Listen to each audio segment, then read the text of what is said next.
Today, something a little different on Christine and David's Adventures. A glimpse into our world. I'm no master chef, but sourdough in Mexico, I can bake. Good morning. It's time for coffee, and it is time to make bread in this house, because without bread, no one will survive. First things first, we need a starter, because the bread that I make is a sourdough bread. I know it's not pretty, but it is fabulous. So I keep my starter in the fridge, so it's nice and cold during the time that it just sits. Otherwise, she comes out, she gets weighed, and then we start the process. We feed the starter. And most normal people only have one starter. Me, on the other hand, I like backing things up and knowing that everything is good to go. So, I have two. That's all the flour we need. Add some water, and then let it sit. Let's do that again. Okay. I also decided I would experiment with this one a little bit, because lately, with the heat and humidity, my starter has been acting a little funny. So I'm going to try and make this one just a little bit thicker than usual. It's normally a 1:1:1 ratio in here. My elastic is an indicator as to how much it's going to grow. And give it a really good stir.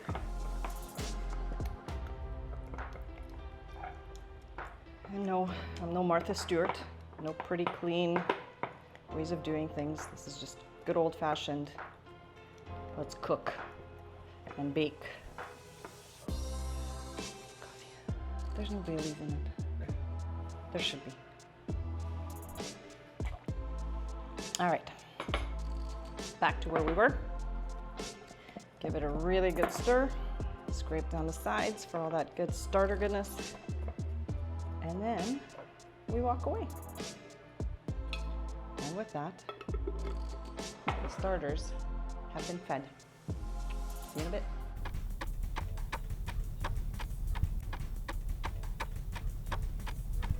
So 3 hours and 15 minutes later, as you can see, our starter has pretty much grown about double.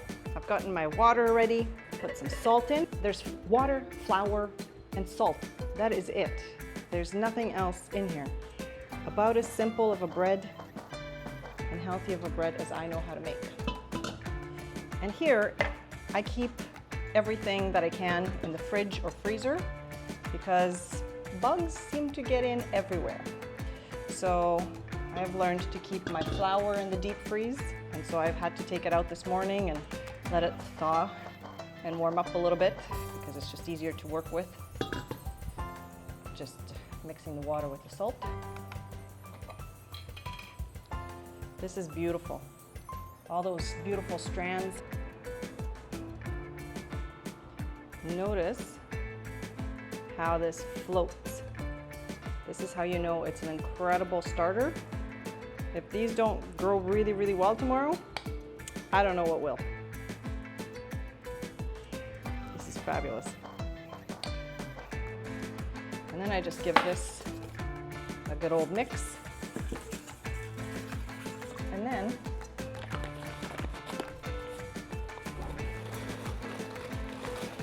flour's in, and into the mixer it goes.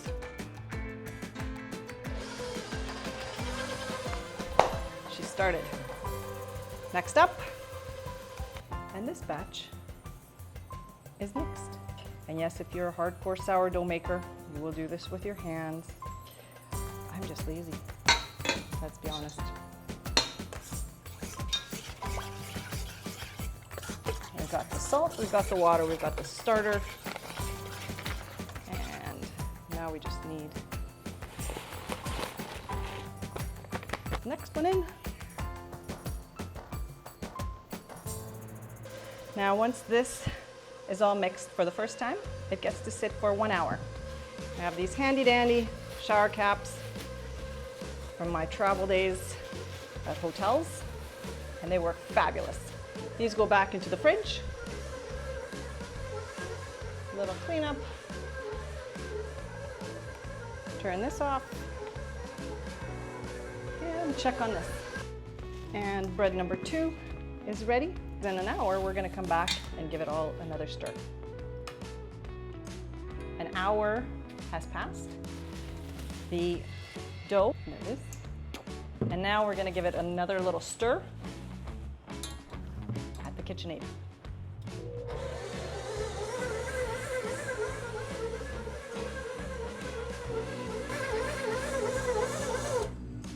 And that's it. Next one goes in. And now, what's actually going to happen is it's going to sit now for half an hour. And then I'm going to start what they call a stretch and fold. And I'll bring you along for that, of course, as well. Always cover it up so it does not dry out. And now they sit. Half an hour roughly has passed. The dough has had a chance to sit again. And now what we start is the stretch and folds. And we do anywhere from 4 to 6, depending on how much time I have at home. And all that requires is some water.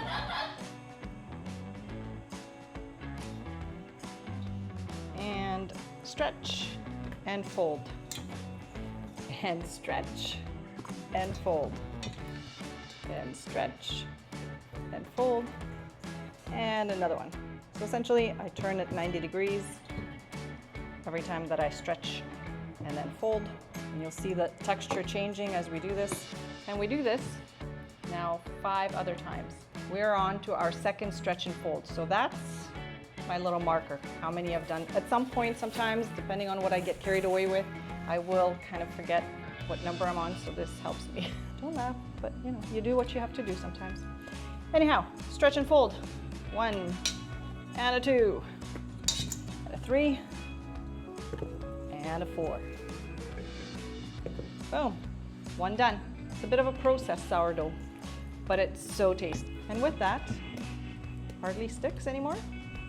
We are done. We can cover it up and wait 15 more minutes. All right, it has been 15 more minutes. Time for round 3. Nothing unusual here. Stretch and fold, stretch and fold, stretch and fold, and one more. And it's really rinse and repeat. Guess what? 15 minutes have passed. Time for one more stretch and fold. A little water, less stickiness. Look at how beautiful that is.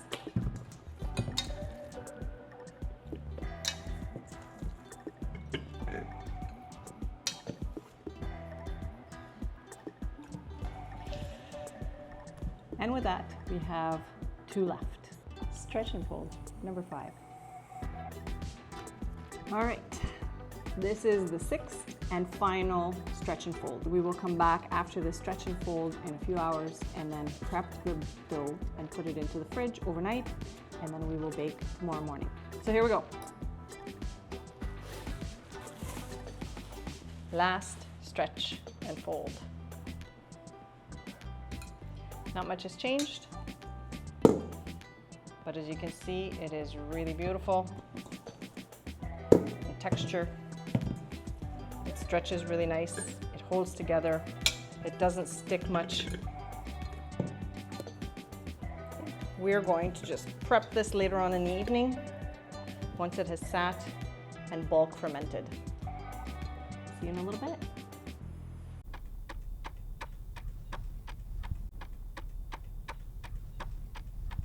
I'm dusting everything down because it is now just about 8 o'clock.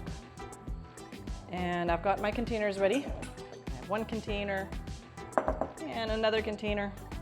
I don't have fancy Benetons or whatever they're called, the fancy things that people have for these. I just use a cloth with some flour dusted on it, my space here, and my containers. And then the star of the show, my 2 nicely grown, you can see it, doughs. All right, So scrape it out. This has worked in this climate for me now. So I'm gonna keep going the way that it's worked. No fanciness here. Nothing pretty, but just really, really good bread. Roll it up. What you're wanting to do is just really just create a bunch of tension. And those of you that might potentially be making this at home and you're looking at it going, no, this is not how she's supposed to do it. This is how I do it. Look at these beautiful bubbles that are forming. This is gonna be fabulous tomorrow. And container.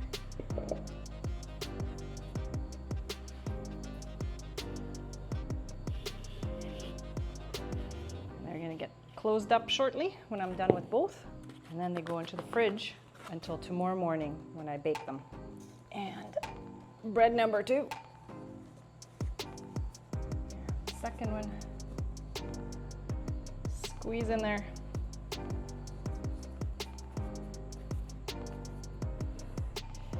And then I just see these little sections here. I pinch them together so that they fuse by morning. And I dust the top a tiny bit as well so that the cloth doesn't stick to it overnight. Cover up. And close up. And into the fridge until tomorrow morning. And good morning. Well, our bread has had lots of time to rest in the fridge. It is time to bake. Show you what this beautiful bread looks like.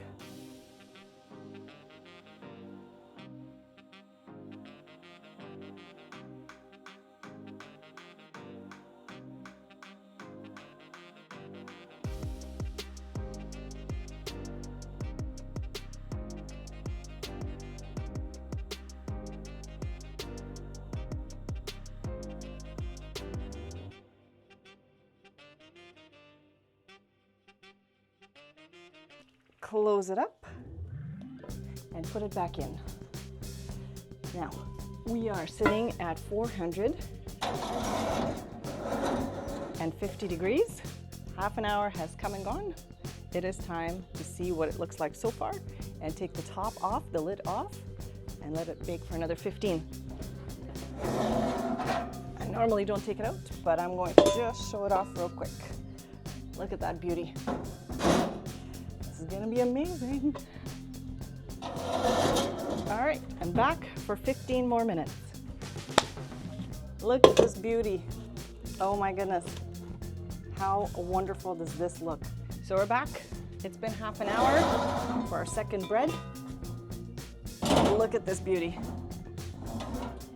Now she's going back in for 15 more minutes and then baking is done. It has been another 15 minutes. I'm gonna just turn it off because I know it's gonna be amazing. Check it out. Let's take this beauty in to its friend.